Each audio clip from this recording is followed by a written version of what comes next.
इस वीडियो में हम लोग डिस्कस करेंगे रोबोट लिंक्स को। तो आपने कोई भी रोबोट देखा होगा, वो डिफरेंट मैकेनिकल कंपोनेंट्स से मिलकर बना होता है, जिनको आप मेंबर्स या एलिमेंट्स बोल सकते हो। तो कोई भी रोबोटिक आर्म है वो डिफरेंट कंपोनेंट से मिलकर बना है, और एक इंडिविजुअल कंपोनेंट को हम ट्रीट करते हैं as if it is a building block और a member of that particular robotic arm. So उस बिल्डिंग ब्लॉक को आप लिंक बोलते हो सिंप्लीफाइड मैनर में। So links are the members और elements that forms the robot.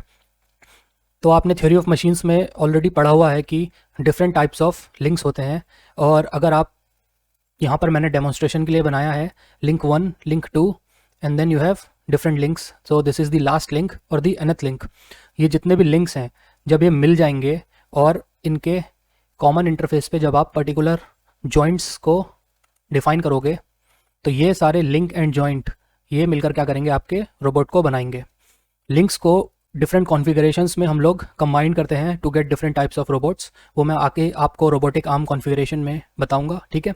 और for most of the practical cases जो हमारे लिंक्स हैं, इनको हम लोग रिजिड कंसिडर करते हैं, अगर एक्सप्लिसिटली एक्सप्लेन नहीं किया गया है तो। रिजिड का मतलब ये है कि जो आपका लिंक है, इसके कोई भी 2 पॉइंट्स आप उठा लो। तो मैंने 2 क्रॉस सेक्शन ले लिए और इस पे 2 पॉइंट्स कंसिडर कर लिए, ठीक है। तो जो डिस्टेंस है बिटवीन दीज 2 पॉइंट्स, ये डिस्टेंस हमेशा कांस्टेंट रहेगा। जो क्रॉस सेक्शंस हैं वो अपने शेप को मेंटेन करेंगे और उनमें डिस्टॉर्शन नहीं होगी। आप कितना भी लोड या इस पे मोमेंट अप्लाई कर दो। तो सारे प्रैक्टिकल केसेस के लिए आप लिंक्स को रेजिस्टेंट बॉडीज़ की तरह ट्रीट करते हो, बट थियोरेटिकल और डेरिवेशन में हम इनको रिजिड एलिमेंट की तरह ट्रीट करते हैं। तो रिजिड मैंने आपको बता दिया। रेजिस्टेंट का मतलब है कि प्रैक्टिकल केस में फॉर एग्जांपल आप 50 किलो न्यूटन का फोर्स मैक्सिमम इस पे लगाओगे, और एक मोमेंट को आप कंसिडर कर लो 20 न्यूटन मीटर का एक मोमेंट इस पे मैक्सिमम, जो इसकी प्रैक्टिकल लाइफ है उसमें इससे ज़्यादा एक्सीड नहीं करेगा। तो इन दोनों केसेस के लिए जो मेरा लिंक है वो अपने आप को बिहेव करेगा as if it is a rigid body. तो इसका मतलब है कि अगर मेरे लिंक पे 50 किलो न्यूटन की फोर्स और 20 न्यूटन मीटर का एक मोमेंट या एक टॉर्क लगेगा, तो अपनी थ्रू आउट लाइफ में ये उसको ईजिली मैनेज कर लेगा और डिस्टॉर्ट नहीं होगा। जो क्रॉस सेक्शंस हैं वो अपने शेप को मेंटेन करेंगे, और उनके बीच का किसी भी 2 पॉइंट्स के बीच का जो डिस्टेंस है, जो उसकी कॉन्फ़िगरेशन है, वो सेम रहेगी, ठीक है। वो चेंज नहीं होगी, उसमें डिस्टॉर्शन नहीं आएगा। तो ऐसी बॉडीज़ को हम रेजिस्टेंट बॉडीज़ बोल देते हैं, जो कि रिजिड हैं अपने प्रैक्टिकल लिमिट्स के लिए। जो उनकी लिमिट्स है, विद इन दोज लिमिट्स वो रिजिड बॉडी की तरह कंसिडर करती हैं, रिजिड बॉडी की तरह बिहेव करती हैं, ठीक है। तो ऐसी बॉडीज़ हमारी रेजिस्टेंट बॉडीज़ होती हैं। तो लिंक्स को जब हम थ्योरेटिकली और डेरिवेशंस करते हैं, तो जब आप रोबोटिक्स की स्टडी करोगे तो लिंक्स को हम रिजिड बॉडी की तरह ट्रीट करते हैं, unless it is explicitly specified कि वो फ्लेक्सिबल हैं या फिर वो रेजिस्टेंट है, ठीक है। बट ऑल प्रैक्टिकल पर्पसेस के लिए जो आपकी लिंक्स होते हैं वो रेजिस्टेंट बॉडीज़ की तरह ट्रीट किए जाते हैं। लिंक्स भी आपके, एक तो मैंने आपको बता ही दिया, एक तो आपके रिजिड हो जाएंगे, second there can be flexible links as well. Flexible links में एग्जांपल आपका देखा होगा आपने, बेल्ट हो गया। बेल्ट से भी आप मोशन और फोर्स को ट्रांसमिट कर सकते हो, तो ये आपके फ्लेक्सिबल लिंक्स हो गए। बेल्ट के साथ में हमारे चेन ड्राइव हो गई, ठीक है। और आपकी फ्लेक्सिबल में बेल्ट हो गया, चेन हो गया, और आप कंसिडर कर सकते हो hydraulic and pneumatic, okay. So these can be consider to be flexible links. But अभी हम स्टार्टिंग में रिजिड लिंक्स की बात करेंगे, ठीक है। तो मैंने आपको लिंक्स बता दिया, ये क्या होते हैं, बेसिक बिल्डिंग ब्लॉक्स होते हैं या मेंबर्स या एलिमेंट्स होते हैं जो रोबोट की पूरी बॉडी को फॉर्म करते हैं, ठीक है। तो जब आप लिंक्स को काइनेमेटिकली ज्वाइन करोगे तो वो जॉइंट्स बनाते हैं। जैसे मैंने आपको यहाँ पर बताया, ये है लिंक नंबर 1, ये है लिंक नंबर 2। जब आप इस पॉइंट पे दोनों लिंक्स को ज्वाइन करोगे kinematically, so that motion can be transferred from 1 to 2, तो उसको हम बोलेंगे जॉइंट। सिंपली 2 लिंक्स जब जुड़ेंगे तो वो बीच में जॉइंट बनेगा।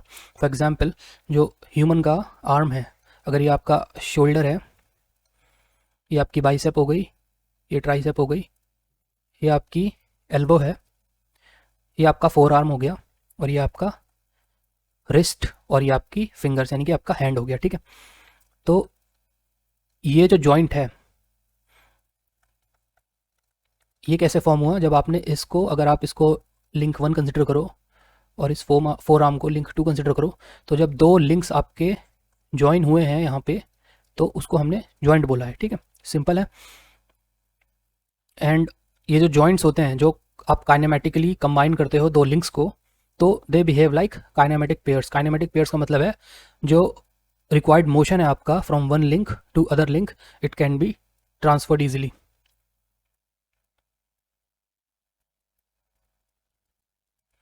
This joint puts physical constraint on the relative motion between the links. जो आपका जॉइंट होगा उसमें एक जो लिंक्स हैं, काइनेमेटिक लिंक्स को कंस्ट्रेंट करेगा और फिजिकल मोशन को लिमिट करेगा। फॉर एग्जाम्पल, ये जो आपका ह्यूमन आर्म है, इसमें आप अपने आर्म को अगर मूव करोगे तो एक पर्टिकुलर एंगल तक ही आप इसे मूव कर सकते हो। आप अपने हाथ को पूरा बैकवर्ड पीछे की तरफ 180 मूव नहीं कर सकते। क्यों? क्योंकि जो आपका जॉइंट बना है यहाँ पर, इसकी कुछ फिजिकल कंस्ट्रेंट्स हैं। कंस्ट्रेंट का मतलब होता है आपने मोशन को रेस्ट्रिक्ट कर दिया है, रोक दिया है। फॉर एग्जाम्पल, लिंक 1 और लिंक 2 यहाँ पर जुड़े हुए हैं, तो यहाँ पे काइनेमेटिक पेयर फॉर्म हुआ है जिसको हम जॉइंट बोलते हैं। अब फॉर एग्जाम्पल, अगर जो मेरा ये लिंक 2 है, ये ग्रीन वाला, इसके पीछे एक इस टाइप से एक पार्ट मैंने अटैच कर दिया और यहाँ पर एक कॉलर अटैच कर दिया लिंक 1 में, तो अब आपको क्या लगता है ये रोटेट कर पाएगा लिंक 2 पे? जैसे ही रोटेशन होगी तो मेरा ये पार्ट इस ब्लैक कॉलर के साथ में कोलाइड करेगा और मोशन रिस्ट्रिक्ट हो जाएगी, ठीक है। इसी रेस्ट्रिक्शन को हम क्या बोलते हैं? कंस्ट्रेंट। तो जब भी जॉइंट फॉर्म होता है बिटवीन टू लिंक्स, जॉइंट अपने साथ कुछ ना कुछ कंस्ट्रेंट लेकर आता है, मतलब टोटल मूवमेंट को रिस्ट्रिक्ट करता है, ठीक है। इसको जानने के लिए हम कंसिडर करते हैं कि एक बॉडी है आपकी, जो कि एक रिजिड बॉडी है इन 3 डायमेंशंस। ये मैंने ड्रॉ किया हुआ है। This is what a rigid body in 3 dimensions. तो अगर आप इस रिजिड बॉडी को कंसिडर करोगे, अगेन ये बेसिक्स हैं थ्योरी ऑफ मशीन्स के, तो ये जो रिजिड बॉडी है, इसके पास 3 डायमेंशंस में कितनी डिग्रीज ऑफ फ्रीडम है, मतलब कितने इंडिपेंडेंट मूवमेंट्स हैं जहाँ पर आप इसको मोशन दे सकते हो।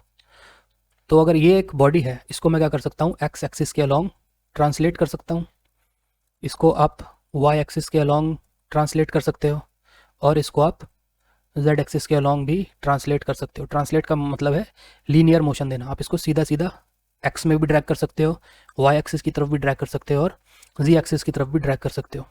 तो 3 डिग्रीज ऑफ फ्रीडम आ गई आपकी ट्रांसलेशन की, ठीक है। अब आप क्या कर सकते हो? इसको अलॉन्ग ये एक्स एक्सिस के अलॉन्ग रोटेट भी करा सकते हो, ठीक है। सिमिलरली वाई एक्सिस के अलॉन्ग आप इसको रोटेट करा सकते हो, और जी एक्सिस के अलॉन्ग इसको आप रोटेट करा सकते हो। सो अगेन जो 3 डिग्रीज ऑफ फ्रीडम है इसकी रोटेशन की, ये आ गई। तो टोटल कोई भी रिजिड बॉडी 3 डायमेंशंस में है जो कि अटैच्ड नहीं है, फ्रीली फ्लोटिंग बॉडी है, तो उसमें आप टोटल 6 डिग्री ऑफ फ्रीडम पाते हो, ठीक है। इसमें कोई भी कंस्ट्रेंट नहीं है। कंस्ट्रेंट का मतलब ये कहीं भी अटैच्ड नहीं है, फ्रीली फ्लोट कर रही है 3 डायमेंशंस में, ठीक है। तो अगर आप इस बॉडी को किसी और 3 बॉडी के साथ अटैच्ड करते हो, फॉर एग्जांपल एक मेरी ये बॉडी हो गई 3 डायमेंशंस में, और एक बॉडी मेरी ये हो गई 3 डायमेंशंस में, दोनों रिजिड बॉडीज हैं, तो 6 डिग्री ऑफ फ्रीडम इसकी है और 6 डिग्री ऑफ फ्रीडम इसकी है। तो आप इसको लिंक 1 बोल दो, इसको लिंक 2 बोल दो। अब अगर आप इन दोनों बॉडीज़ को काइनेमेटिकली क्या करोगे? कनेक्ट करोगे। फॉर एग्जांपल मैंने क्या करा, यहाँ पर होल करा और यहाँ पर होल करा और इन दोनों के बीच में एक पिन डाल दिया, ठीक। तो अब आपको क्या लगता है इनकी इंडिविजुअल डिग्रीज ऑफ फ्रीडम रहेंगी? नहीं। क्यों? क्योंकि आपने क्या करा, इस पर कंस्ट्रेंट डाल दिया है। कैसे डाला है? दोनों को काइनेमेटिकली कनेक्ट करके एक जॉइंट फॉर्म किया है। उस जॉइंट ने क्या करा, इनको कुछ कंस्ट्रेंट डाल दिया है। तो चलो हम इसको बनाकर देख लेते हैं कि इस जॉइंट ने क्या कंस्ट्रेंट पुट करा है। सो ये मैंने सिंप्लीफाइड बना लिया। ये हमारा लिंक 1 है, ये लिंक 2 है, and this is the hole. इस होल में हमने क्या करा, एक पिन इंसर्ट कर दिया है, और पिन के एंड्स पे अज्यूम कर लो ये कॉलर है, ठीक है। तो इसका मतलब क्या है, अब ये बॉडीज़ क्या कर सकती हैं, और आपने क्या करा है, इस पिन को फिक्स कर दिया। तो अब ये जो L1 है, ये एक्स में भी नहीं जा सकता, ये वाई एक्सिस में भी नहीं जा सकता, और ये जी एक्सिस में भी नहीं जा सकता। यानी कि इसकी जो 3 ट्रांसलेशन वाली डिग्रीज ऑफ फ्रीडम थी, तीनों की तीनों आपने क्या करा, कंस्ट्रेंट कर दिया, ये ख़त्म हो गई। अब आप इसकी रोटेशन की बात करते हैं, ठीक है। लिंक 1 क्या है, एक्स एक्सिस के अबाउट रोटेट कर सकता है, तो ये होगा थीटा एक्स। ये रोटेट नहीं कर सकता है, ठीक है, क्योंकि आपने इसको यहाँ पे फिक्स कर दिया है। क्या ये वाई एक्सिस के अलॉन्ग रोटेट कर सकता है? चेक करो यहाँ से, ये वाई एक्सिस है, वाई एक्सिस के अलॉन्ग रोटेट ये कर सकता है, ठीक है। और क्या ये जी एक्सिस के अलॉन्ग रोटेट कर सकता है, थीटा जेड? चेक करो, ये है जी एक्सिस यानी कि ऐसे वाली, तो ये जी एक्सिस के अलॉन्ग रोटेट नहीं कर सकता। यानी कि आउट ऑफ 3 रोटेशन आपने क्या करा, 2 रोटेशंस को रेस्ट्रिक्ट कर दिया। थीटा एक्स रुक गया, थीटा वाई रुक गया, सॉरी थीटा जेड रुक गया, एक्स और जेड को आपने रोक दिया, ओनली थीटा वाई अलाउ करा। तो देख रहे हो इनकी 6 डिग्रीज ऑफ फ्रीडम थी, इसकी भी 6 थी और लिंक 2 की भी 6 थी। तो दोनों के बीच में जब आपने एक जॉइंट फॉर्म करा, जो कि टेक्निकली एक रेवोल्यूट जॉइंट है, ये मैं आपको आगे पढ़ाऊंगा, तो क्या करा, इनकी out of 6 5 degrees of freedom restrict हो गई, only 1 degree of freedom is remaining, जो कि है आपका थीटा वाई, यानी कि rotation with respect to Y axis.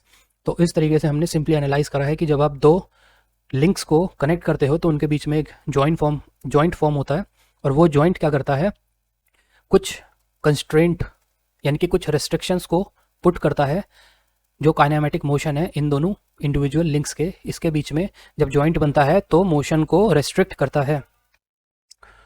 ठीक है, क्लियर हो गया ये जॉइंट और लिंक का फंडामेंटल्स था। तो अब जब हमने लिंक्स के बारे में थोड़ा बहुत पता कर लिया है, तो अब हम रोबोट के वेरियस टाइप्स ऑफ जॉइंट्स के बारे में पढ़ेंगे, ठीक है। तो ये अगेन थियोरेटिकल पार्ट है, इसमें मैं आपको अभी 3D में जॉइंट्स जो हैं बनाकर दिखा दूंगा और उनकी डिग्रीज ऑफ फ्रीडम भी बता दूंगा। तो सबसे पहले जो रोबोटिक जॉइंट्स होते हैं, उनको अगर आप कैटेगराइज करोगे तो आप based on the degree of freedom मैंने आपको अभी लास्ट सेक्शन में बताया था कि जब आप 2 लिंक्स को कनेक्ट कर देते हो यूजिंग अ काइनेमेटिक पेयर, जिसको आप जॉइंट बोलते हो, तो उनकी जो 6 डिग्रीज ऑफ फ्रीडम थी वो रिस्ट्रिक्ट हो जाती हैं, यानी कि उन पर कंस्ट्रेंट आ जाता है। फॉर एग्जाम्पल, जैसे मैंने पिछले एग्जाम्पल में आपको बताया था कि जो 6 डिग्रीज ऑफ फ्रीडम थी उनकी जगह ओनली 1 डिग्री ऑफ फ्रीडम रह गई थी। तो बेस्ड ऑन दैट कितनी डिग्रीज ऑफ फ्रीडम है उसकी कैटेगराइज आप कर सकते हो उस पैरामीटर को लेके। तो जो पहली कैटेगराइजेशन है वो है ऐसे रोबोटिक जॉइंट्स जो only 1 degree of freedom allow करते हैं, ठीक है। सेकंड हो गया आपका ऐसे जॉइंट्स जो 2 डिग्रीज ऑफ फ्रीडम अलाउ करते हैं। थर्ड कैटेगरी हो गई ऐसे रोबोटिक जॉइंट्स जो 3 डिग्री ऑफ फ्रीडम को अलाउ करते हैं। तो जो 1 डिग्री ऑफ फ्रीडम होगा, ये आपके जो जॉइंट है उस पर 5 रेस्ट्रेंट पुट करेगा। रेस्ट्रेंट का मतलब होता है रुकाव, यानी कि जैसे हमने लास्ट एग्जांपल में देखा था, खाली थीटा वाई रह गया था, बाकी की सारी 5 डिग्रीज ऑफ फ्रीडम को इसने रोक दिया था या अरेस्ट कर दिया था, तो उसको आप क्या बोलते हो, रेस्ट्रेंट। तो जो 1 डिग्री ऑफ फ्रीडम जॉइंट होगा वो 5 रेस्ट्रेंट पुट करेगा, ठीक है। जो 2 डिग्रीज ऑफ फ्रीडम जॉइंट होगा वो 4 रेस्ट्रेंट पुट करेगा। किस पे? In a rigid body in 3 dimensions. Planar या फिर 2D की बात नहीं हो रही है, 2D में अलग केस होगा, अभी हम एक जनरल और जेनेरिक केस की बात कर रहे हैं जहाँ पे एक रिजिड बॉडी है 3 डायमेंशंस में, ठीक है। सिमिलरली जो 3 डिग्री ऑफ फ्रीडम जॉइंट्स होंगे वो क्या करेंगे, 3 रेस्ट्रेंट यानी कि 3 डिग्रीज ऑफ फ्रीडम को वो रोक देगा, खाली 3 को ही अलाउ करेगा, ठीक। सो अगर आप कैटेगराइज करोगे 1 डिग्री ऑफ फ्रीडम जॉइंट्स को, तो इनकी भी सब कैटेगरी होती हैं। 1 डिग्री ऑफ फ्रीडम जॉइंट को आप बेस्ड ऑन दी मोशन, किस टाइप का मोशन हो रहा है बिटवीन लिंक 1 एंड लिंक 2, तो उसकी कैटेगरी अगर आप करोगे तो उसमें लीनियर जॉइंट होते हैं। Second is rotary joint. Linear joint आपको नाम से ही पता चलेगा, जो मोशन है वो लिंक 1 और लिंक 2 के बीच में एक लीनियर या फिर एक सीधी लाइन में मोशन है। सेकंड कैटेगरी है 1 डिग्री ऑफ फ्रीडम जॉइंट की, रोटरी जॉइंट्स। रोटरी जॉइंट्स नाम से ही क्लियर है, जो लिंक 1 और लिंक 2 है उसके बीच में जो काइनेमेटिक जॉइंट है वो एक रोटेशन को अलाउ करेगा। Third one is the helical joint. Helical joint में आपको 3D में समझाऊंगा। इसमें क्या होता है, एक्चुअली इसमें 2 डिग्रीज ऑफ फ्रीडम होनी चाहिए, बट टेक्निकली क्या करते हो आप, 1 डिग्री ऑफ फ्रीडम को सेकंड वाले के साथ मैकेनिकली कपल कर देते हो। सो इन एक्चुअल केस आपको 1 डिग्री ऑफ फ्रीडम ही चाहिए टोटल मोशन को डिफाइन करने के लिए। इसका बेस्ट एग्जांपल होगा जो आपने नट एंड बोल्ट देखा है। अगर ये आपका बोल्ट है तो इस पर क्या होते हैं, थ्रेड्स बने होते हैं, ठीक। इस पर आप क्या लगाते हो, एक नट लगाते हो, उसमें क्या होता है आपके अगेन थ्रेड्स होते हैं। तो टेक्निकली अगर आप इस बोल्ट को लिंक 1 बोलो, नट को बोलो लिंक 2, तो इन दोनों के बीच में 2 टाइप के मोशन पॉसिबल है। एक तो क्या है, आपका जो नट है वो बोल्ट पे रोटेट कर सकता है, तो आप इसको थीटा बोलो, एक तो ये हो गया। सेकंड क्या है, जो आपका नट है ये बोल्ट पे लीनियरली ट्रांसलेट कर सकता है, आप इसको डी बोल सकते हो, ठीक है।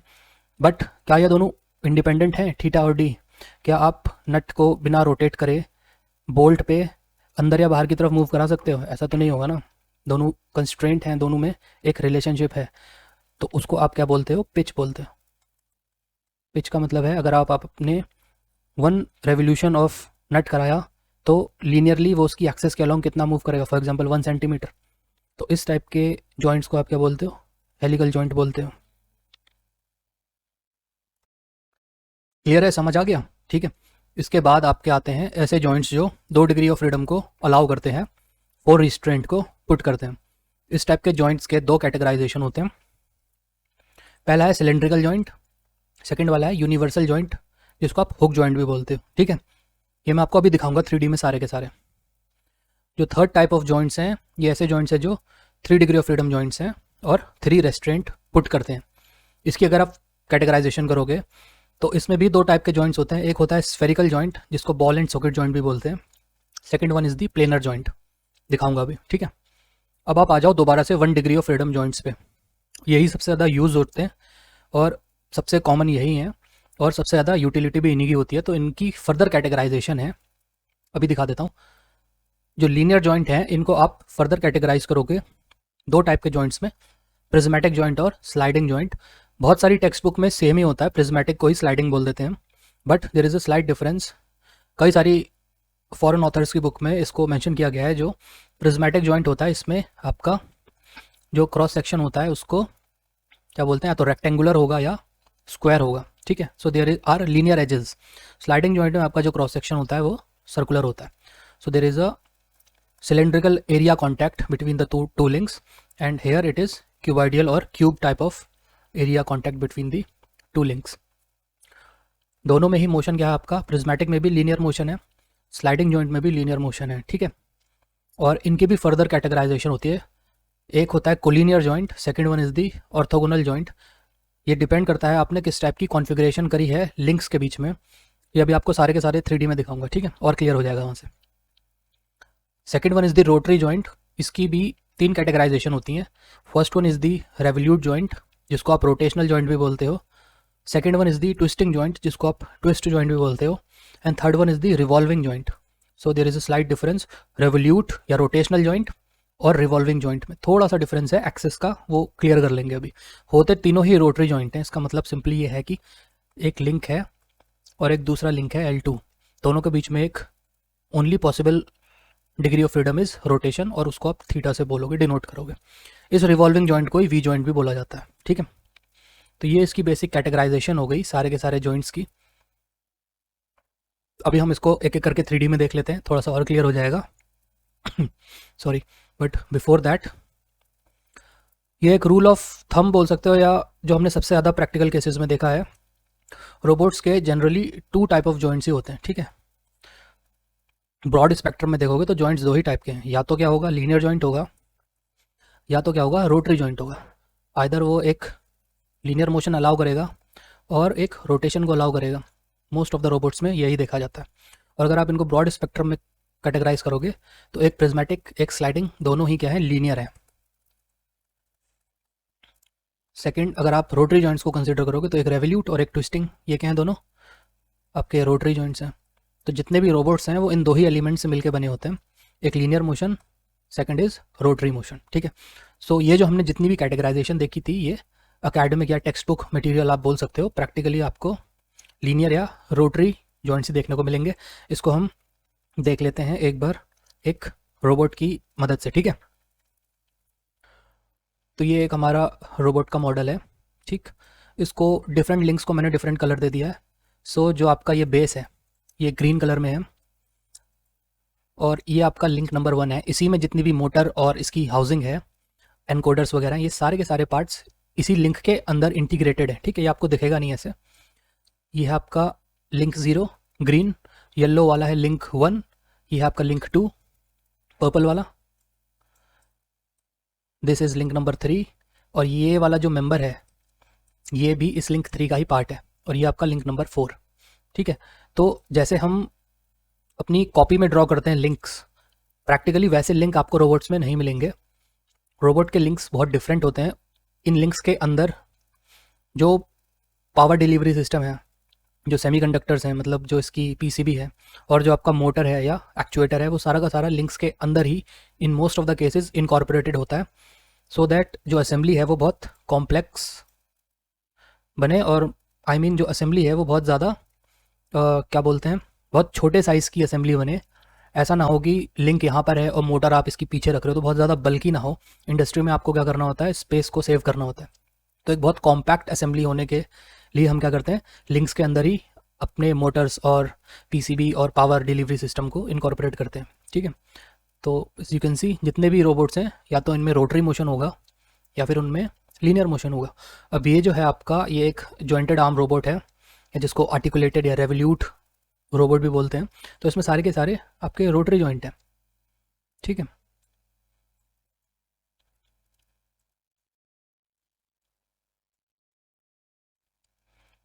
कई सारे रोबोट्स में क्या होता है, लास्ट वाला ये क्या हो सकता है आपका, एक लीनियर जॉइंट हो सकता है, यहाँ पे प्रिज्मेटिक या स्लाइडिंग मोशन हो सकता है। ठीक, तो ये हो गया आपके, जो हम अकेडमिकली जो हम लिंक को पढ़ते हैं, और प्रैक्टिकली जो लिंक होते हैं वो इस टाइप से होते हैं।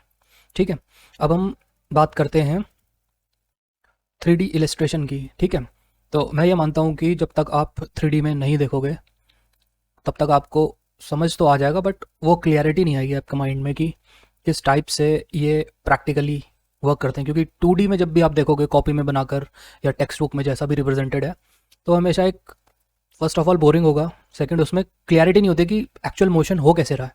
ठीक है, इसलिए मैंने छोटी छोटी असेंबलीज तैयार करी हैं। ये जो आप टेक्स्ट बुक में देखोगे वो भी इसी टाइप से बनाया होगा, बट यहाँ पर हम क्या मोशन को विजुअलाइज कर सकते हैं। तो ये सिंपली एक आपका प्रिज्मेटिक जॉइंट है। प्रिज्मेटिक का मतलब लीनियर मोशन, जो है दोनों लिंक्स के बीच में लीनियर मोशन होगा। ठीक है, और प्रिज्मेटिक हम इसलिए बोल रहे हैं क्योंकि ये जो मेटिंग सर्फेसेज हैं ये क्या है, फ्लैट है। अगर यहाँ पे सर्कुलर होता या सर्कुलर क्रॉस सेक्शन के मेंबर होते तो वहाँ पे स्लाइडिंग जॉइंट बोलना टेक्निकली ज़्यादा बेटर है, बट ज़्यादातर टेक्स्ट बुक्स में दोनों में डिफरेंस नहीं किया गया है, तो आप इसको प्रिज्मेटिक या स्लाइडिंग बोल सकते हो। मैं इसको प्रिज्मेटिक जॉइंट बोलता हूँ। सेकंड, एक और कुछ टेक्स्ट बुक्स में कैटेगराइजेशन होती है कोलिनियर वर्सेस ऑर्थोगोनल की। सो आप इसको टेक्निकली क्या बोलोगे, ये एक प्रिज्मेटिक कोलिनियर जॉइंट है। कोलिनियर क्यों, क्योंकि दोनों लिंक की जो लेंथ है वो पैरेलल है या एक साथ अलाइंड है। ठीक है, लिंक 1 जो कि फिक्स्ड है, वायलेट वाला, और लिंक 2 जो येलो है, दोनों के दोनों लिंक लेंथ्स क्या हैं, अलाइंड है, पैरेलल है, इसलिए हम इसको क्या बोलते हैं, कोलिनियर जॉइंट बोलते हैं। ठीक है, और प्रिज्मेटिक तो ये है ही क्योंकि एक लीनियर मोशन है, सेकंड फ्लैट सर्फेसेज हैं, ये जो मेटिंग सर्फेस हैं ये फ्लैट सर्फेसेज हैं। तो ये हो गया आपका prismatic joint and prismatic collinear. ठीक है, एक ही बात है। नेक्स्ट हम बात करते हैं स्लाइडिंग जॉइंट की। तो स्लाइडिंग जॉइंट को दिखाने से पहले आपको एक ये दिखा देता हूँ, ये भी प्रिज्मेटिक जॉइंट की ही एक वेरिएशन है, बट ये प्रिज्मेटिक ऑर्थोगोनल जॉइंट है। ऑर्थोगोनल का मतलब होता है something that is at 90 degree. तो ये आपको समझ आ ही रहा होगा, ये हमारा लिंक 1 है, ये लिंक 2 है, और लिंक 2 को आपने इस तरीके से बेंड करा है कि जो फाइनल पॉइंट है जहाँ पे आपको मोशन चाहिए लिंक 2 का, वो क्या है, 90 डिग्री पे है with respect to the link 1's length. Link 1 की लेंथ, जो इस लिंक का डायरेक्शन है, इसकी जो लेंथ है, इसके परपेंडिकुलर है आपका लिंक नंबर 2 का एंड पॉइंट जहाँ पे आपको मोशन की ज़रूरत है। तो ये क्या है, होने को तो टेक्निकली ये एक प्रिज्मेटिक जॉइंट ही है, बिकॉज दोनों लिंक्स के बीच में मोशन आपका लीनियर है। ठीक है, बट आप इसको प्रिज्मेटिक ऑर्थोगोनल जॉइंट बोलते हो क्योंकि ये जो लिंक 2 है इसको आपने एक डायरेक्शन में बेंड किया हुआ है जो कि 90 डिग्री है with respect to the link length of link number 1। ठीक, तो इस तरीके से आप इसको 3D में देख सकते हो। मोशन दोनों के बीच में लीनियर है, दोनों लिंक के बीच में linear motion, but because the link 2 is bent in such a way that the length or the axis of link 2 at the end makes 90 degree angle with the axis of this link 1, या link length of link 1 इस link length के perpendicular है, तो आप इसको क्या बोलोगे, orthogonal prismatic joint. ठीक है, अब हम देख लेते हैं स्लाइडिंग जॉइंट के बारे में। तो ये है हमारा sliding joint. Sliding collinear joint भी बोल सकते हो क्योंकि दोनों ही लिंक अलाइंड हैं। ठीक है, पैरेलल है इनकी, लिंक एक्सिस बोलो या लिंक लेंथ, दोनों ही पैरेलल हैं। लिंक लेंथ में आपको आगे बताऊंगा क्या होते हैं, जॉइंट पैरामीटर्स, लिंक पैरामीटर्स, तब ज़्यादा क्लियर होगा। अभी ये सोच लो कि जो मोशन ट्रांसफ़र होगा वो दोनों लिंक के बीच में अलाइंड होगा। ठीक है, या पैरेलल है दोनों लिंक, ऐसे एज्यूम कर लो अभी। तो ये भी स्लाइडिंग जॉइंट है, यानी कि एक लीनियर जॉइंट है।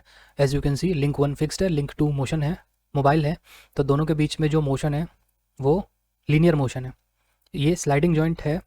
क्यों है, तो ये भी एक टाइप का प्रिज्मेटिक जॉइंट ही, बट इसको हम स्लाइडिंग इसलिए बोलते हैं क्योंकि जो मेंबर्स हैं वो सर्कुलर क्रॉस सेक्शन रखते हैं। ठीक है, so there is a surface area contact between link 1 and link 2 जो कि एक सर्कुलर क्रॉस सेक्शन है, ये वाला। इस कॉन्टैक्ट एरिया के चलते हम इसको स्लाइडिंग जॉइंट बोलते हैं। अगर फ्लैट सर्फेसेस होते कॉन्टैक्ट के तो हम उसे प्रिज्मेटिक जॉइंट बोलते, बट टेक्निकली दोनों ही लीनियर जॉइंट है। ठीक है, तो ये सिंपली हो गई इसकी एनिमेशन। अब there is only 1 degree of freedom, जैसे कि पिछले वाले प्रिज्मेटिक जॉइंट में भी एक ही डिग्री ऑफ फ्रीडम थी। आप खाली इसको ऐसे मूव करा सकते हो। अगर आप चाहो लिंक नंबर 1 के रिस्पेक्ट में लिंक नंबर 2 को आप रोटेट करा दो इस टाइप से, तो वो पॉसिबल नहीं है। क्यों? क्योंकि ये जो आपने कॉलर बनाया हुआ है, ये वाला पोर्शन, ये जो कॉलर है जो ऊपर को ऐसे एक क्यूबॉइडियल फीचर है, ये कॉलर इस लिंक के कॉलर के साथ मैच करता है और इसको रोटेशन को रेस्ट्रिक्ट करता है। यही मैं आपको बताना चाह रहा था, जब भी आप जॉइंट फॉर्म करते हो तो देयर इज़ अ रेस्ट्रिक्शन, जो कंस्ट्रेंट है वो पुट होता है। सो उस कंस्ट्रेंट को मेंटेन करने के लिए यहाँ पर हमने इस कॉलर को बनाया हुआ है। ये क्या करेगा, लिंक नंबर 2 को लिंक नंबर 1 के रिस्पेक्ट में रोटेट कराने से प्रिवेंट करेगा, सो दैट इसके पास एक ही डिग्री ऑफ फ्रीडम हो, जो कि है ये लीनियर मोशन। तो ये है आपका स्लाइडिंग जॉइंट और स्लाइडिंग कोलिनियर जॉइंट। सेकंड हम देखेंगे स्लाइडिंग ऑर्थोगोनल जॉइंट। उसमें कुछ नहीं है, बस जो लिंक नंबर 2 है वो उसका शेप थोड़ा सा इस टाइप से है कि दोनों की लिंक लेंथ या एक्सिस के बीच में एक 90 डिग्री का एंगल है, तभी आप उसको ऑर्थोगोनल बोलते हो। ठीक है, तो वो देख लेते हैं हम। सो ये हमारा स्लाइडिंग ऑर्थोगोनल जॉइंट है। जैसे कि हमने स्लाइडिंग प्रिज्मेटिक में देखा था, सब कुछ सेम है, ओनली डिफरेंस इज दैट आपने क्या करा हुआ है, दोनों लिंक नंबर 2 के बीच में और लिंक नंबर 1 के बीच में जो फाइनल पॉइंट है जहाँ आपको मोशन चाहिए है, दैट इज़ एट 90 डिग्री। तो ये भी एक लीनियर मोशन जॉइंट है, only linear motion is possible. ठीक, रोटेशन आप नहीं करा सकते हो क्योंकि ये कॉलर लगा रखा है। सो ये हो गया आपका स्लाइडिंग ऑर्थोगोनल जॉइंट। अब नेक्स्ट हम देखेंगे नेक्स्ट हम देखेंगे रोटरी जॉइंट्स। हमने ये कवर कर लिया लीनियर जॉइंट्स जिसके दो पार्ट थे, प्रिज्मेटिक और स्लाइडिंग, जो कि कोलिनियर या ऑर्थोगोनल हो सकते हैं, ये हमने सारा देख लिया। अब हम देखेंगे ये rotary joints. Rotary joints basically 3 category में डिवाइडेड है। पहला है रेवल्यूट या जिसको आप रोटेशनल जॉइंट बोलते हो। Second one is the twisting joint जिसको आप ट्विस्ट जॉइंट बोलते हो। Third one is revolving joint जिसको आप वी जॉइंट भी बोलते हो। सो एक एक करके इन तीनों को हम लोग देख लेते हैं। ये है आपका रेवल्यूट जॉइंट जिसको हम रोटेशनल जॉइंट भी बोलते हैं। ठीक है, जब आप लिंक 1 जो कि फिक्स्ड है और लिंक 2 जो कि मोबाइल है, ये रोटेट कर सकता है, इन दोनों के बीच में जब आप एक जॉइंट फॉर्म करोगे जो कि आपका रेवल्यूट जॉइंट है, तो वो जॉइंट क्या करेगा, 5 डिग्रीज ऑफ फ्रीडम को रोक देगा, जैसे मैंने आपको पहले बनाकर दिखाया था। तो 5 डिग्रीज ऑफ फ्रीडम क्या हो जाएंगी, जो लिंक 2 है जो मूव कर सकता है, अब ये ना तो एक्स एक्सिस के लॉन्ग मूव कर सकता है, ना ये वाई एक्सिस के लॉन्ग मूव कर सकता है, ना ये जी एक्सिस के लॉन्ग मूव कर सकता है। इस जॉइंट ने क्या करा है, 3 ट्रांसलेटरी डिग्रीज ऑफ फ्रीडम को कंस्ट्रेंट कर दिया, यानी कि रोक दिया है। 3 चली गई 6 में से। अब ये क्या कर सकता है, ओनली रोटेशन अराउंड या with respect to Y axis. अगर आप इस एक्सिस को वाई बोलते हो तो खाली एक रोटेशन कर सकता है ये with respect to Y axis. अगर आप इसको with respect to X axis ऐसे रोटेट करना चाहो नहीं होगा, और अगर आप इसको rotation with respect to Z axis ऐसे रोटेट करना चाहो तब भी नहीं होगा। Only possible rotation is this, rotation with respect to Y axis, अगर आप इस वर्टिकल एक्सिस को वाई एक्सिस बोलते हो। So total 6 degree of freedom में से 5 डिग्री ऑफ फ्रीडम को रोक दिया गया, 1 डिग्री ऑफ फ्रीडम बची है जो कि रोटेशन है। तो आप इसको जो रेवल्यूट जॉइंट है इसको आप रोटेशन जॉइंट, लेट मी सी, इसको आप रोटेशनल जॉइंट भी बोलते हो। क्यों? क्योंकि जो आपका इस लिंक का लिंक 2 का जो एंड पॉइंट है जहाँ पे लिंक 3 अटैच होगा, ये पॉइंट खाली रोटेट कर सकता है with respect to link number 1, इसलिए आप इसको रोटेशनल जॉइंट भी बोलते हो। ठीक है, नेक्स्ट हम ट्विस्टिंग जॉइंट के बारे में देखते हैं। सो this is the twisting joint. तो ये ब्लू वाला लिंक 1 है, इसको हमने फिक्स करा हुआ है, और ये सेकंड वाला, ये ऑरेंज कलर वाला, ये है आपका लिंक 2। यहाँ पे एक स्लॉट बनाया है ताकि आपको इजीली पता चले कि ये रोटेट हो रहा है। ठीक है, तो ट्विस्ट जॉइंट में क्या है, जो लिंक लेंथ है या लिंक एक्सेस है लिंक नंबर 1 की, इस लिंक की, और लिंक नंबर 2 की, इस वाले लिंक की, दोनों की एक्सेस अलाइंड है, यानी कि पैरेलल है। सो ये क्या कर सकता है, रोटेट कर सकता है। दिख रहा है आपको, ब्लू वाला लिंक नंबर 1 फिक्स्ड है, सेकंड ऑरेंज लिंक जो कि लिंक नंबर 2 है, इट कैन रोटेट। सो यहाँ भी 6 में से 5 डिग्रीज ऑफ फ्रीडम को रेस्ट्रिक्ट कर दिया है। No motion with respect to X axis, no motion along Y, no motion along Z, 3 तो ट्रांसलेशन, और 2 रोटेशन, यानी कि अगर आप इस एक्सिस को कंसिडर करते हो Y axis, so only rotation with respect to Y axis, that is this axis is possible. 2 rotation, rotation with respect to Z and rotation with respect to X axis, दोनों को restrict कर दिया है। So it is a 1 degree of freedom joint. ये जो joint है, यहाँ पर जो जॉइंट फॉर्म हो रहा है, ये आपका ट्विस्टिंग जॉइंट है। ठीक, एक बार और देख लो, जो लिंक लेंथ है, ये लेंथ या लिंक की जो एक्सिस है और इस वाले लिंक की लेंथ या लिंक एक्सिस दोनों अलाइंड है, पैरेलल हैं, इसलिए हम इसको ट्विस्ट जॉइंट बोलते हैं। ठीक, थर्ड हम देख लेते हैं आपका V joint. This is the V joint, इसको हम रिवॉल्विंग जॉइंट भी बोलते हैं। ठीक, ये आपका वी जॉइंट भी बोला जाता है, रिवॉल्विंग जॉइंट भी बोला जाता है, एक ट्विस्ट जॉइंट की ही वेरिएशन है। This is the fixed link, blue one. ये ग्रीन वाला मोबाइल लिंक है, ये मूव कर सकता है, इसमें टेम्परेरी एक्सेस विजिबल है आपको। सो this is link number 2। Twist joint अगर खाली यहाँ तक होता, हमारे पास इतना पोर्शन होता, तो ये ट्विस्ट जॉइंट होता। आपने क्या करा है, ट्विस्ट जॉइंट का जो सेकंड वाला लिंक है, इस लिंक को यहाँ से बेंड करके 90 डिग्री पे कर दिया है, काइंड ऑफ ऑर्थोगोनल, जैसे हमने करा था प्रिज्मेटिक और स्लाइडिंग में ऑर्थोगोनल, उसी टाइप का अगर आप लिंक को मॉडिफाई करते हो तो एक ऑर्थोगोनल अरेंजमेंट दे सकते हो। तो इसको आप क्या बोलते हो, रिवॉल्विंग या वी जॉइंट। ये भी सिंपली क्या कर सकता है, लिंक नंबर 1 के रिस्पेक्ट में क्या कर सकता है, ये रोटेट कर सकता है। एक टाइप का ट्विस्ट जॉइंट ही है, या रोटरी जॉइंट बोल सकते हो आप इसको, बट मैनी टेक्स्ट बुक्स में इसको हम रिवॉल्विंग या फिर वी जॉइंट के नाम से भी रिप्रेजेंट करते हैं। ठीक है, तो ये रोटेट हो रहा है, ब्लू लिंक फिक्स्ड है। Again 5 degree of freedom restrict करी हुई है, only 1 degree of freedom is possible. Repeat नहीं करूँगा दोबारा, वो डिग्री ऑफ फ्रीडम है आपकी ये रोटेशन। ठीक है, तो इसको आप वी जॉइंट बोलते हो। वी जॉइंट और ट्विस्ट जॉइंट में काफ़ी कन्फ्यूजन होता है, तो अभी क्लियर कर लो। अब ये हार्ड एंड फास्ट रूल नहीं है कि आप इन्हीं को बोलोगे, but majority of text book क्या करती है, अलग अलग रिप्रेजेंटेशन आपको देखने को मिल जाएगी, इसीलिए बच्चे लोग कई बार कंफ्यूज भी रहते हैं कि कौन से जॉइंट को कैसे रिप्रेजेंट करते हैं। This is the best that I could find in many text books. हो सकता है कुछ वेरिएशन हो, ठीक है, it depends upon the author to author. तो फॉर द टाइम बीइंग इसको आप वी जॉइंट या फिर रिवॉल्विंग जॉइंट कंसिडर कर सकते हो, ये भी 1 डिग्री ऑफ फ्रीडम जॉइंट है। ठीक है, तो 1 डिग्री ऑफ फ्रीडम वाले हमने अभी कंप्लीट कर लिया, लीनियर जॉइंट्स और रोटरी जॉइंट्स। अब आपके पास बचेगा ये हेलिकल जॉइंट। हेलिकल जॉइंट में अभी आपको शो कर देता हूँ। उसके बाद हम कंप्लीट करेंगे 2 डिग्री ऑफ फ्रीडम जॉइंट्स, जिसमें सिलिंड्रिकल जॉइंट आएगा और यूनिवर्सल या हुक जॉइंट आएगा। तो ये आपका एक हेलिकल जॉइंट है। टेक्निकली मैंने आपको पहले बताया था, जैसे कि एक नट एंड बोल्ट का हम केस लेते हैं, मोशन तो 2 पॉसिबल हैं, एक नट का linear motion along the axis of the bolt, एक लीनियर मोशन पॉसिबल है, एक आपका नट की rotation with respect to the axis of the bolt, एक रोटेशन भी पॉसिबल है। बट मैंने आपको बताया था दोनों के दोनों मोशन इंडिपेंडेंट नहीं है, एक दूसरे पे डिपेंड करते हैं। लीनियर मोशन नट की बोल्ट के एक्सेस के तरफ तभी होगी जब आप नट को रोटेशन दोगे। ठीक है, इसको आप पिच बोलते हो। पिच हो सकता है आपका सेंटीमीटर पर रेवोल्यूशन हो, या कोई और यूनिट में आप ले सकते हो। तो पिच का मतलब ये होता है कि आप नट को कितना रोटेट करा रहे हो, कितने रोटेशंस आप दे रहे हो, और नट कितना लीनियर मोशन कर रहा है अलोंग द एक्सिस। सो ये टेक्निकली 1 डिग्री ऑफ फ्रीडम होता है, क्योंकि दोनों डिग्रीज ऑफ फ्रीडम एक दूसरे पे डिपेंड करती हैं। सो इंडिपेंडेंटली आपके पास एक ही डिग्री ऑफ फ्रीडम है। This is helical joint. ठीक है, इसको हम विजुलाइज कर लेते हैं। ये जो आपका फिक्स्ड लिंक है, लिंक 1 फिक्स्ड ग्रे कलर में, ये आपका लिंक 1 है, इसको आप एक बोल्ट की तरह ज्यूम कर लो। ये जो लिंक 2 है स्काई ब्लू कलर में, ये क्या कर सकता है, इसको आप एक नट की तरह कंसिडर कर लो, और इसमें हम क्या करेंगे, विजुलाइज करेंगे। सो मैं इसको पकड़ के रोटेशन दे रहा हूँ। सो अगर मैं इसको रोटेट करूँ तो देखना ये ऊपर की तरफ आ रहा है अपने आप। ठीक है, just because I am giving 1 degree of freedom, that is rotation, it is coming towards the end of the bolt.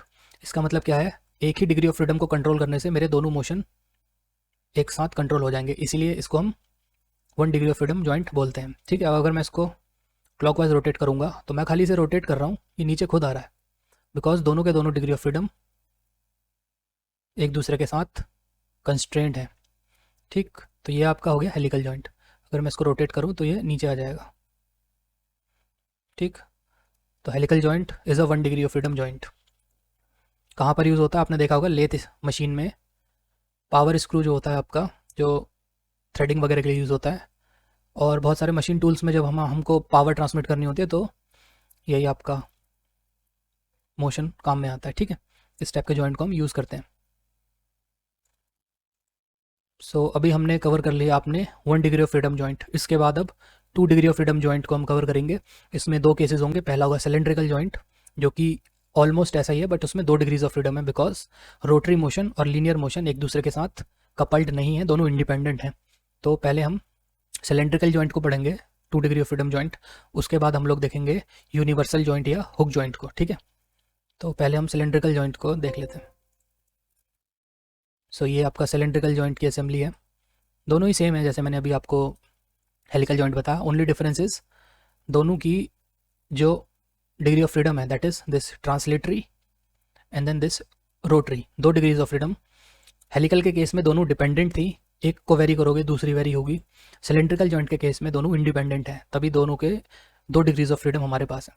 सो इसको मैं रोटेट भी करा सकता हूँ विदाउट ऑल्टरिंग दी वर्टिकल डिस्टेंस। ये क्या रोटेट भी हो जाएगी, और अगर मेरा मन करे तो मैं इसको ट्रांसलेट भी करा सकता हूँ।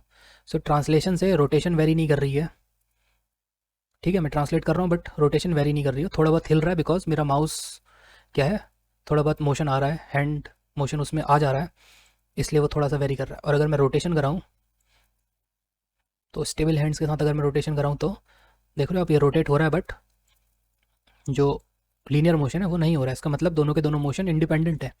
This is linear motion and this is the rotation, ठीक। दोनों इंडिपेंडेंट है, इसलिए 2 डिग्रीज ऑफ फ्रीडम इस टाइप के जॉइंट को आप सिलेंड्रिकल जॉइंट बोलते हो। नेक्स्ट हम देखेंगे अपना यूनिवर्सल जॉइंट, या इसको हुक जॉइंट भी बोलते हो। एक कार की प्रोपेलर शाफ्ट में देखा होगा आपने इस टाइप के जॉइंट्स को। तो नेक्स्ट हम इसी जॉइंट को पढ़ेंगे।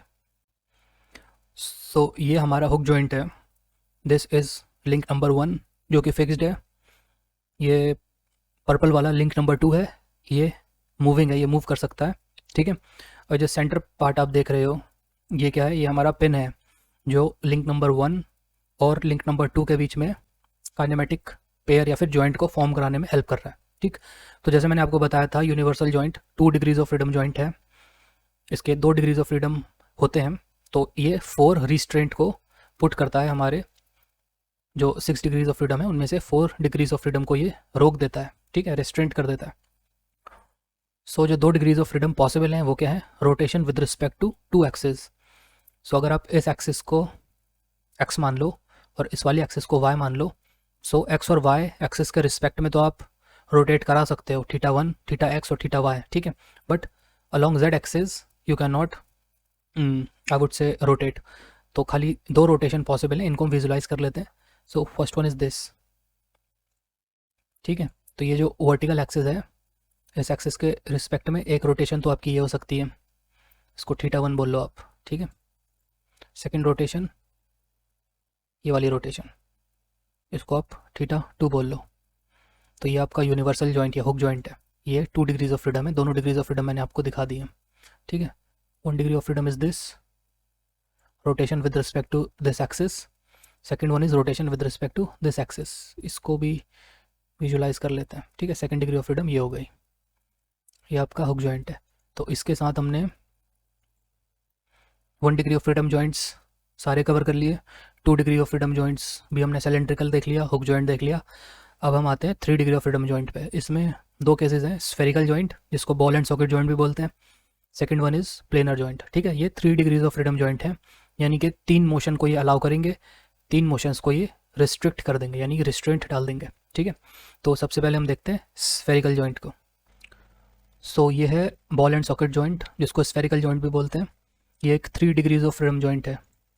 इसका मतलब ये है कि 3 डिग्रीज ऑफ फ्रीडम को ही अलाउ करेगा, जो कि तीनों रोटेशंस होंगी, और जो रिमेनिंग 3 डिग्रीज ऑफ फ्रीडम थी उसको रिस्ट्रिक्ट कर देगा, ठीक है। सो इसको स्फेरिकल जॉइंट इसलिए बोलते हैं क्योंकि जो मेटिंग एलिमेंट्स हैं ये क्या है, it's a part of A sphere. Similarly अगर मैं ऐसे करता हूँ, दिख रहा है आपको, ये एक स्फीयर का पार्ट है, तो ये इस टाइप से मोशन होती है इसकी, ठीक। ये रोटेट करता है इसमें, ठीक है। ये जो इंटरनल पोर्शन है ये भी it's a part of sphere, ठीक है, इसलिए हम इसको स्फेरिकल जॉइंट बोलते हैं। तो यहाँ पर सेक्शन व्यू को हटाते हैं, ये इस टाइप से जॉइंट होता है, ठीक। ये जो 3 एलिमेंट्स हैं, ये 3 एक्सेस मैंने बनाई हैं सो दैट रोटेशंस आपको इजीली विजिबल हो। तो क्या करते हैं, इसको सबसे पहले नॉर्मल टू स्क्रीन कर लेते हैं, ठीक।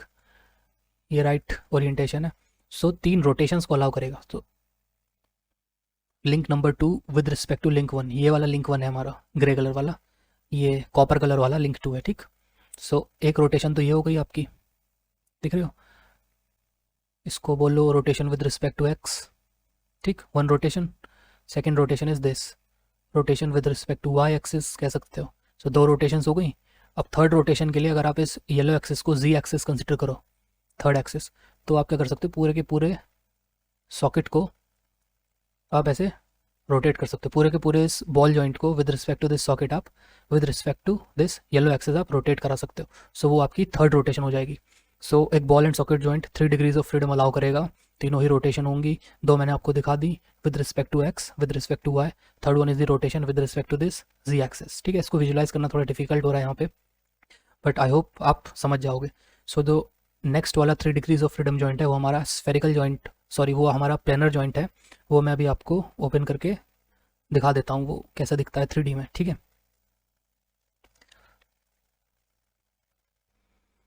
तो ये है हमारा प्लेनर जॉइंट, ये भी एक 3 डिग्रीज ऑफ फ्रीडम जॉइंट है, 2 ट्रांसलेशंस यानी कि 2 लीनियर मोशन और एक रोटेशन को अलाउ करता है, ठीक है।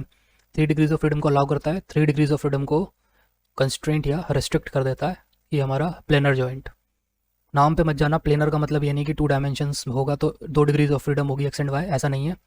ये 3 डिग्रीज ऑफ फ्रीडम अलाउ करता है, एक simple translation along X axis, second is simple translation along Y axis, 2 हो गई, third one is rotation with respect to Z axis.